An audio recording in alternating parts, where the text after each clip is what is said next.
Welcome back, everyone. Thank you to everyone that watched my first video on Dovetails. Today I'll be documenting and showing you how I completed my second set of half-blind dovetails. So I went straight from through dovetails based on having done what I thought was a good job, all the way to half-blind dovetails, which most of the time you're going to do a couple of sets or at least through dovetails before you go to half-blind, but I guess I was a little cocky and thought I could do it, so I jumped right on in. I can tell you that it took me much longer to do the half-blind dovetails than it did the regular standard through dovetails, and there were some mistakes made. So, without further ado, I'll go ahead and show you what I've done and my progress as right now I'm marking the stock for the board, marking the boards for the dovetails. These are two pieces of white oak. They're about 3/4 of an inch thick and 5 inches wide. And the tails, based on um, using a spring divider, they came out to be about 1 3/8 of an inch wide. And the pins were about 3/16 of an inch wide. And I just set those based on what looked right to get three tails with a set of dividers, and then the two half pins on the end.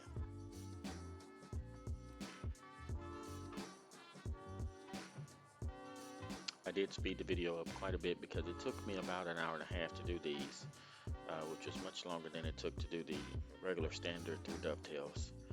And so some of the parts may be a little hard to just interpret if you want to just copy what I did, but you should be able to see the steps as I go along.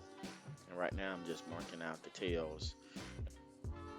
What you'll find is that on the first set, when I'm marking out the tails, I typically would not use a marking knife on this, just a pencil.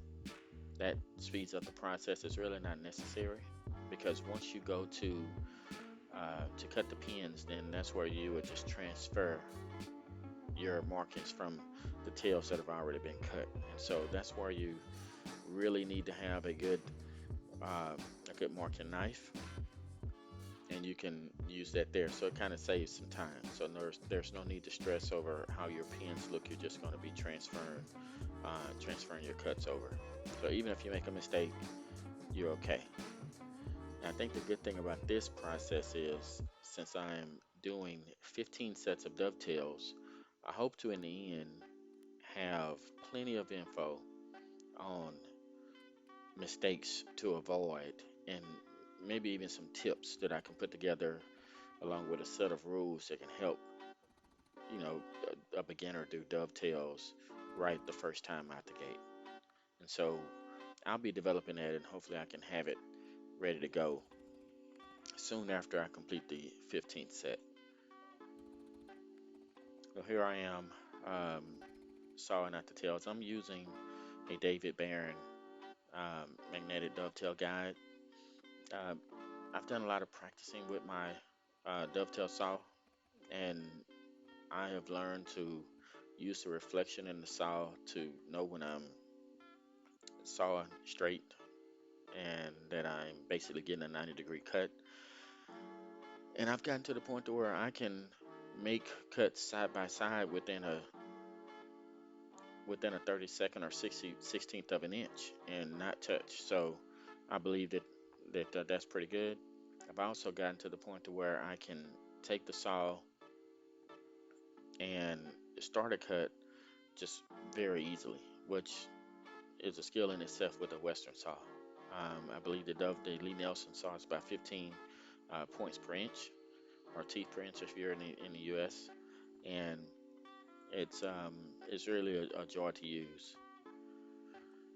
This is white oak, and I'm right now cutting out the pins so that I can leave the tails.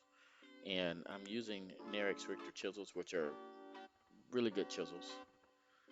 I'm not one of those that would tell you that I think these are the best chisels on the market. I've seen videos that say that. I'm a big fan of Narex Richter chisels. I'll put a link below to show you where you can get these. I think these are the best bang for your buck chisels on the market, but I don't think they are the best.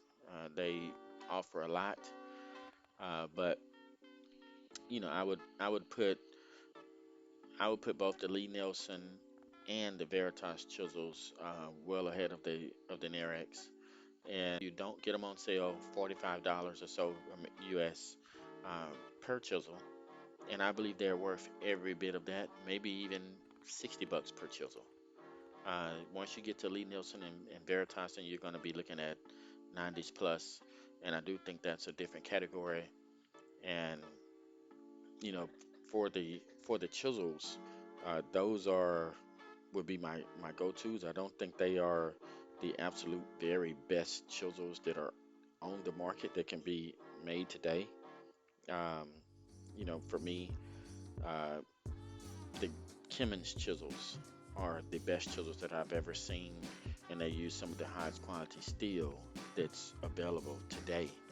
And those chisels will double the price of even a Veritas or a Lee Nielsen, so they're going to be out of the price range for just about everybody. But they are what I would consider the best chisels out there. So this took a while to mark out these to get rid of the waste on these pins, just because I have a new honing guide on the way, and I didn't want to mess up the angle on these chisels prior to getting that in. So I'm using these with the factory, with the way they were sharpened from the factory. All but one. I did go ahead and sharpen one, but I did it really after I got through with these. And so you're talking about white oak that's harder than walnut, harder than cherry, and a set of chisels that aren't particularly sharp. Um, it was a pain. And then I'm also using a set of holdfasts that are just great for up and down pressure. I mean, you could take these holdfasts and pick up this entire bench, which is well over 300 pounds, probably about close to 400 pounds in weight. You could pick it up with these holdfasts, but when you're talking side to side, then you're going to need multiples of them, or use something else along with the holdfast to try to anchor and hold things into place. So it was a task and it was a learning process. And so my next set will go a whole lot smoother. As you can see, I should be done with this waste by now, but I'm still plucking away, and that's what kind of led to an hour and a half of doing this. Real nice technique here. I learned from Paul Sellers. If you can see it on screen at the top, I am going ahead and getting to the line on the pins to cut out the rest of the waste. And you never want to blow out, the back of your workpiece when you're chiseling. So I have another piece of wood that's back to back with the piece that I'm working on, so that when I do go through to the end, then it acts as a buffer and it will not cause any tear out. So I can go all the way to the end and still turn around and go from the other side if I want, and not have to worry. So now I'm cutting off the ends of the half pins, and I've just turned the board on its side to do that and get a 90-degree cut with another David Barron dovetail guide. Now I'm cleaning those up, just making sure that I'm down to my line on both sides and that it's even across, and everything looks pretty good.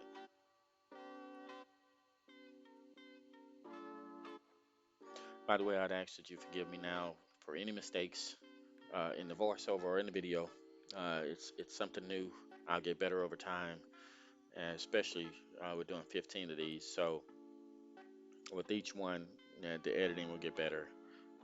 Mistakes will be less and less, and so just bear with me on that. Right now, I'm trying to line the boards up and make sure that they are in perfect position so that I can transfer the marks.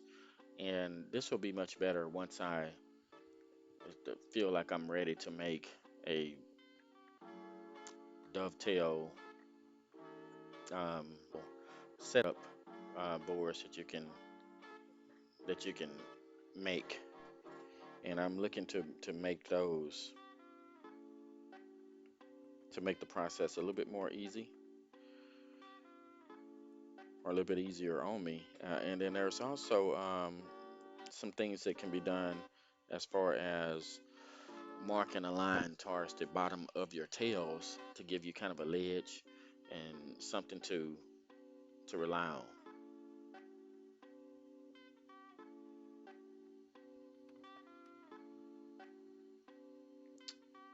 That would have helped me here because, and it's an alignment board is what that is. Sorry about that. If I can um, go ahead and get myself a dovetail alignment board made, it'll be something that I make, then I wouldn't have to focus so much on keeping these boards aligned. Because if they're out of alignment, then you've already kind of lost, and you're not going to be able to do half blind dovetails. I can tell you one other thing that I did on this particular set of half blind dovetails that I will not do again is I had seen somewhere where the depth from the bottom of the pins to the top, which is going to be through um, which will be inside one of the boards and leave a little bit so that it's blind from one side. I left that edge, that piece at the end, way too thin. And so it might be a 16th of an inch as far as the thickness of that back wall. And so that it had some flex and was in even wanted to tear through. And so you'll see that a little bit later in the video. Looks good right now. I think the end product will look good, but it's not something that you want to do. Um, Most people are probably going to go 3/16 or greater on that back wall, and it should be a lot stronger.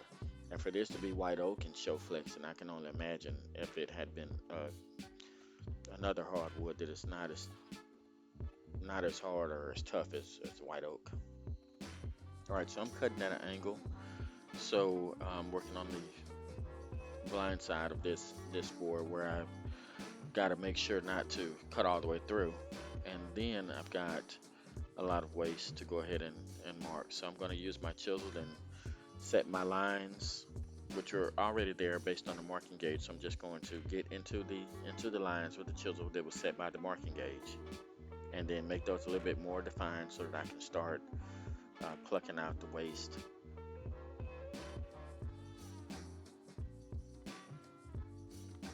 Here very soon you'll see where I mention I'm using this holdfast, which again, very, very strong. You can barely move this thing, but when you're hammering and it's hard to not have it go side to side on you after a while. So you're gonna need to do multiples or put something else in place, which I will do, but it still could have went a whole lot smoother, and it will be on my next set of dovetails.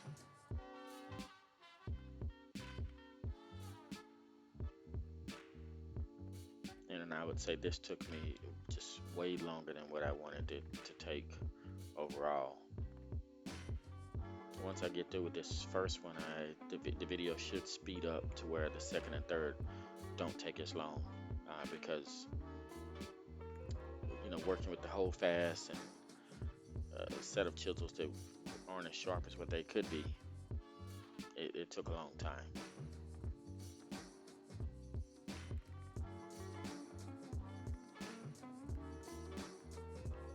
Don't get me wrong, I'm fairly decent at hand sharpening, and I do have not a stone, but a diamond plate. But I use a Veritas um, sharpening jig whenever I do use a jig, and I don't like it.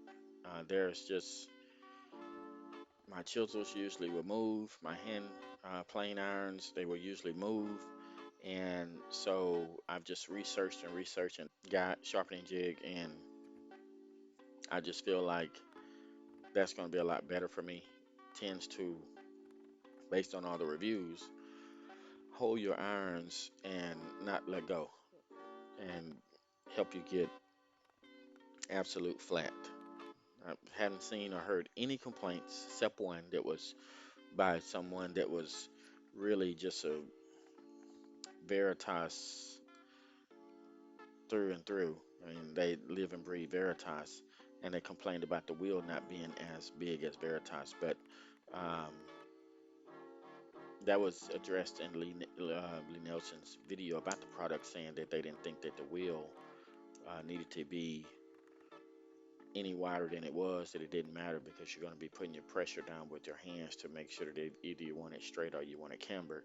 And so that was actually by design, and they addressed that before it even came up because that's the way they designed it. So um, some of the best dovetail tailors that I know online swear by it, and so I'm going to go with that.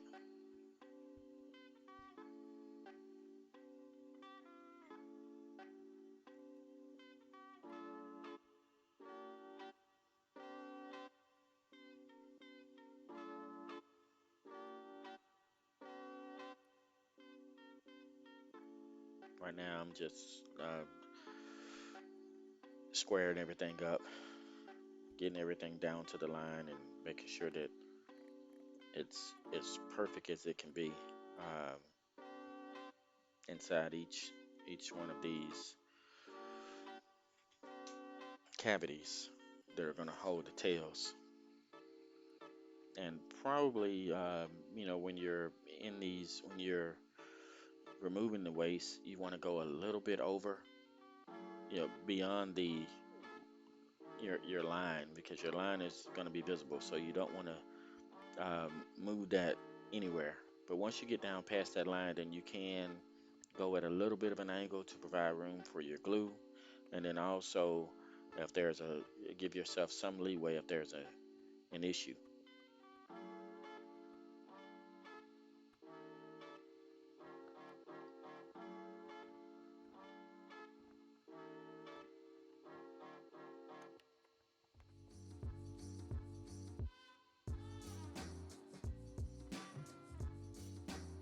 Okay, so we should see the video speed up a lot here because um, you've seen me do one. I don't want to just go over second and third.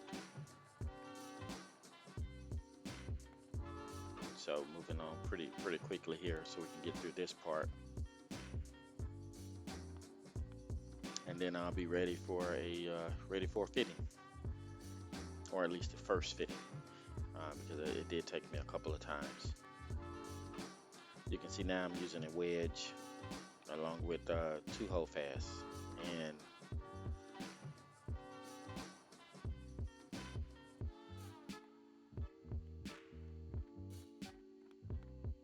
then still had some movement at some points because you're just putting a lot of pressure on this piece to stay still.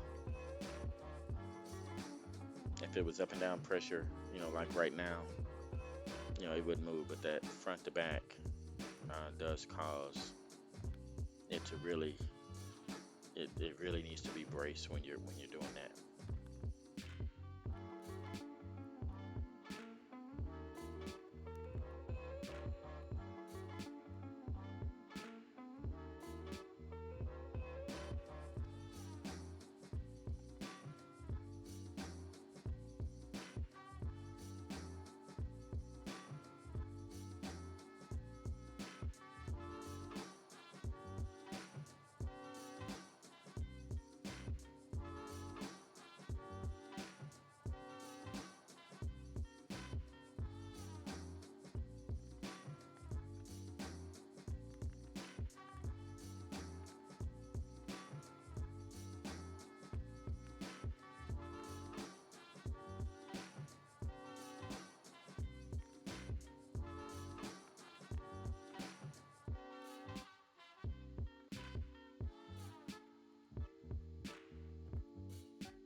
Two down, one more to go.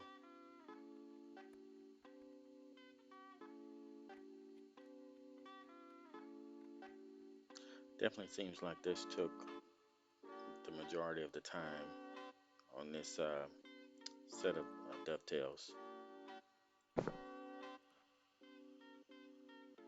So I believe I'll be able to, really improve in this area. But it took me forever since it's my first time around. And I'm not really trying to rush it. I'm trying to make sure that I can do it. And then the second time, I move a lot faster.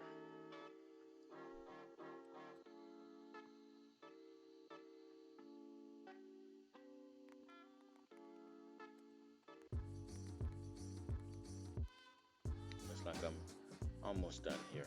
So making a lot of progress, cleaning up the sides.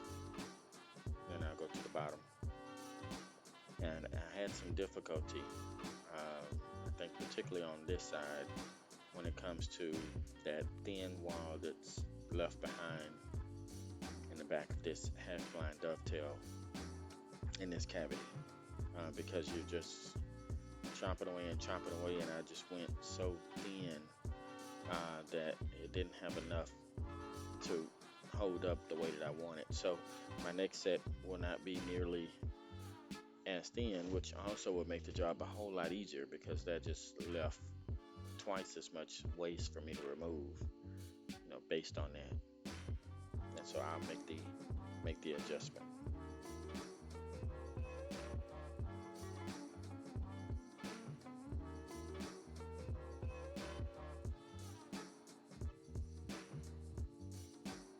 In today's video, I'm definitely not trying to show perfection.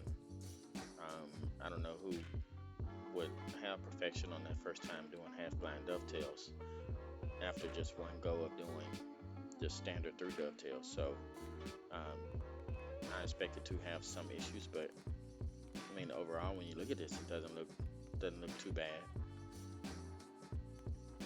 And I think the end product went okay. So I really don't have a lot of complaints about that. So I'm trying for the first fitting now, and I think it was pretty tight.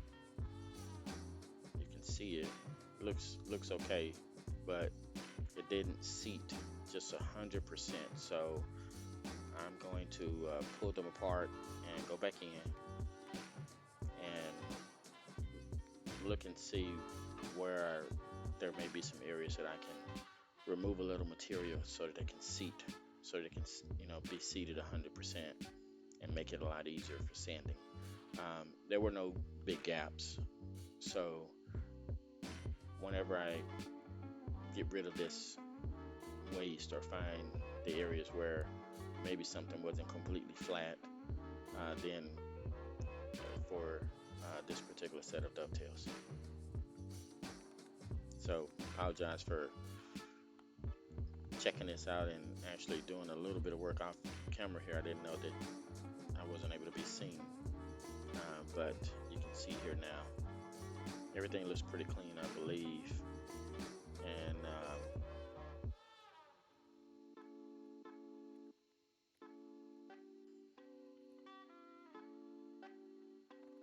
so I'm going to try for fitting number 2.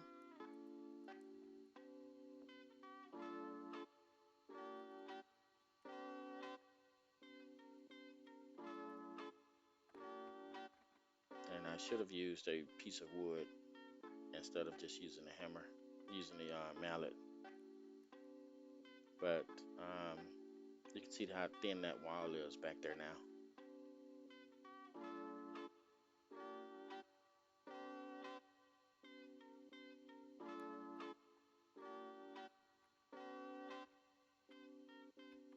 Yeah, so I think I am ready for glue.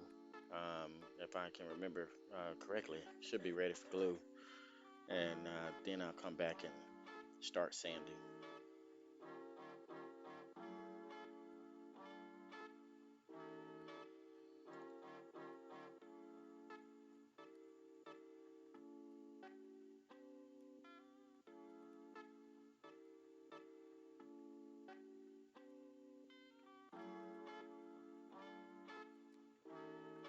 just making sure that the fuse, once the glue goes on, then it's done.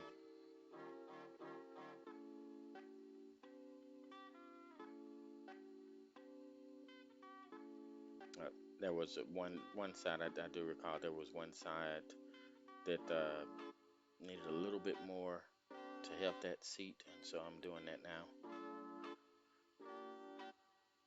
But this is just very minor. It looks more than what it is. It's very minor, actually. I'm just giving myself some leeway.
So after testing for a third time, everything looks good. Seated, okay. Looks like that one end could have had a little bit more taken out. But again, I'm ready for glue, and I will go ahead and get these glued up and sand it and see what they look like.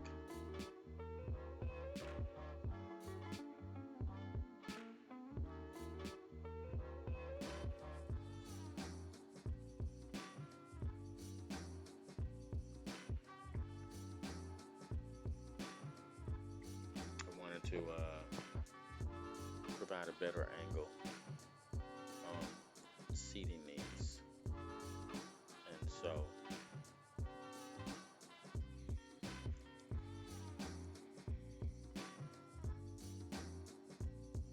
this is where that thin wall came into play. Really, really makes this where this can't be a showpiece now. As far as if I was using this for a customer, I would have had to start over. But for the purpose of this video, I'm making sure that I can just properly do the dovetails, then it doesn't matter. And so, and it doesn't really show up in the end product prominently. So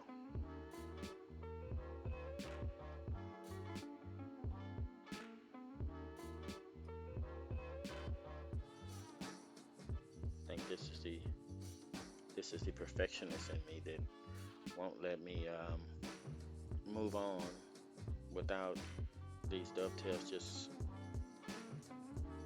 seating 100% across, where there's nothing but certainty that they're going to go together properly.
look forward to everyone being along for the ride. Thank you guys so much.